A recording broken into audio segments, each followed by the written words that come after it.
What happened to Cam Reddish? The former high school superstar was supposed to be the next big thing, a 6'7" scorer with unlimited potential.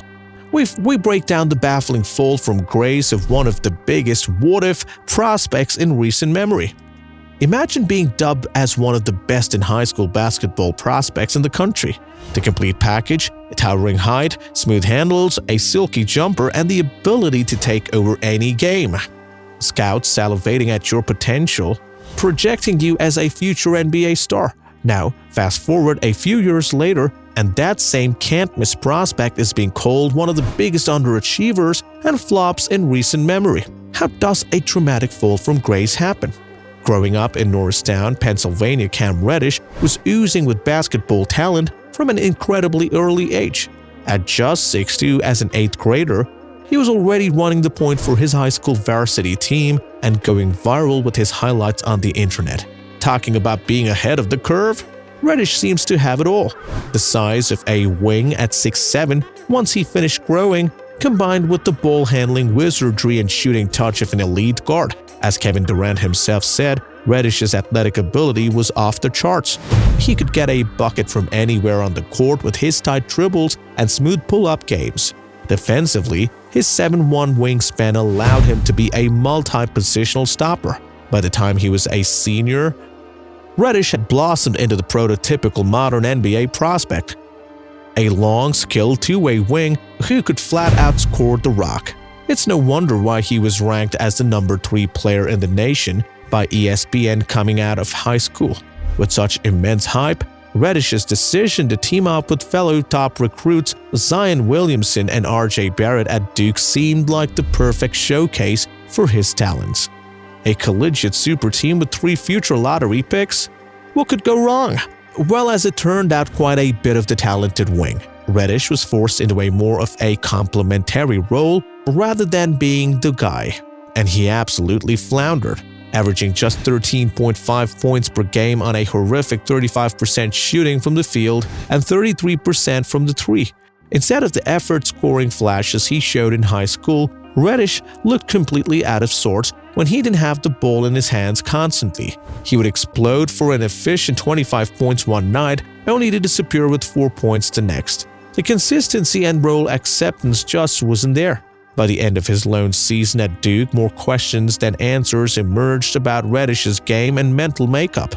Scouts wondered if he lacked the fundamental shooting selection that were masked by superior talents in high school. Despite the disappointing year at Duke, Reddish's prodigious talent still made him too tantalizing to pass up in the drafts. Even in the lottery, the Atlanta Hawks decided to take the risk selecting Reddish 10th overall in 2019. The Hawks' through process made sense. Elite two-way wings of Reddish's caliber are extremely valuable. If they could harness his potential and smooth out the wrinkles from his game, they could have a cornerstone piece. Talent oftentimes wins out, so gambling on the upside made sense. Unfortunately, Reddish's struggles only compounded further as a rookie. His shot selection remained highly questionable, and he failed to crack 40% from the field yet again, this time shooting just 38% while putting up 10.5 points per game. Injuries also mounted, costing him chunks of the season, while glimpses of brilliance were fleeting. The 20% of the time where he'd get hot and showcase his shot-making abilities became the sole bright spot in an otherwise disappointing campaign.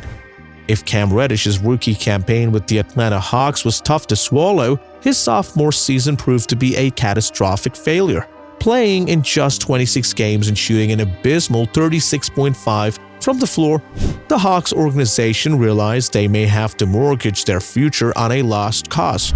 Just 2 years into his professional career after being selected 10th overall, Atlanta cut bait on the lottery pick investment. The product and development curve looked hopelessly flat for Reddish. All the perceived upside that made him so enticing was quickly evaporating before their own eyes. In what could be viewed as either a defiant statement about his self-belief or an alarming lack of self-awareness, Reddish proclaimed to the reporters that he felt he was still on track to be a star in this league. However, the Hawks' front office clearly felt otherwise about his stagnant progress. To the Hawks' credit, they didn't allow the sunk cost fallacy to cloud their judgment on Reddish.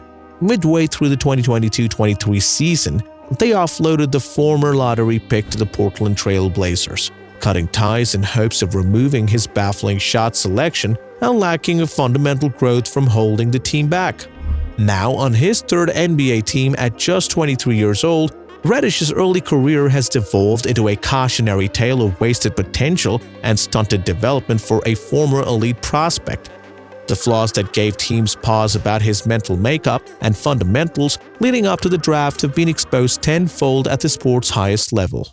The kind of growth Portland was surely hoping for by acquiring Reddish's services has yet to materialize. And at this rate, with his rookie contract expiring after the 2023-24 season, it's becoming harder to envision the Blazers or any other team willing to commit significant long-term money and minutes to such an incomplete prospect who seems to be making no progress. So, what exactly went wrong in Reddish's development? From can't-miss prospect to journeyman flameout. The flaws started to show through the shiny veneer of talent once he reached higher levels. For one, his much-typed shot-making abilities have proven to be wildly inconsistent at best, inefficient at worst. Despite possessing an aesthetically pleasing jumper, Reddish is clocking in at just 32% from threes as a pro. Gone are the days of being branded a hot hand shooter. More critically, his overall feel for the game and understanding of fundamentals appear to be lacking. Out of all NBA players logging over 20 minutes per game, Reddish ranks dead last in total passes made, a telling statistics highlighting his black hole tendencies on offense. In short, Reddish has the tools and talent, but his flaw lies in the mental lapses and lack of understanding on how to actually be an impactful winning player. As the old saying goes, the game is 80% mental, and Reddish seems to be failing that aspect of it miserably. Reddish is hardly over the hill by the NBA standards. He has the physical gifts, scorching touch, and defensive prowess that teams crave. The question is whether he can finally start putting the pieces together mentally before it's too late. As the author notes, perhaps Reddish can take notes from the career renaissance of Dante Exum if he wants to salvage his career. Exum, a former lottery pick himself, struggled mightily to live up to the expectations before turning it around with improved fundamentals and shot selection this year. However, the normal career progression trajectory isn't typically uber-talented scorer who can't be reined in, to reliable threes and D-roll player, until much later in a career, if ever. More often than not, those who fail to make the adjustment from gunner to complementary piece early on quickly find themselves out of the league entirely. For Reddish, the clock is ticking rapidly. He's already on his third NBA team and continues to be a negative for winning due to his lack of awareness and shot selection. Talent alone can no longer mask his flaws. If he doesn't embrace becoming a true 3 and D-roll player who lets the game come to him, instead of hunting shots and playing outside of a team's construct, Reddish may soon find himself out of the NBA entirely. From there, a one-way ticket overseas could wait one of the biggest what-if busts in recent draft history. While the immense talent of a 6'7" shot-making wing like Reddish shouldn't be questioned, his struggle to adapt to the game and mentality to being anything other than a volume scorer have left a once promising career derailed. Whether he can finally put it all together remains to be seen. But the latest chapter is not an encouraging one for the former high prep prospect turned pro journeyman. Really, the Cam Reddish case is one of the most perplexing we've seen when it comes to elite prospects failing to put it all together at the NBA level. His blend of skill, size, and scoring ability was tantalizingly rare coming out of school. Yet the mental lapses and lack of fundamentals he's displayed has completely derailed his career trajectory so far. At just 24 years old, there is still a chance for Reddish to right the ship, but the clock is ticking rapidly. Will he finally embrace becoming a 3 and D-roll player to maximize his talents? Let us know what you think of Reddish's puzzling development down in the comments, and make sure to like the video and subscribe for more NBA player breakdowns and analysis. Thanks for watching, and we'll see you next time.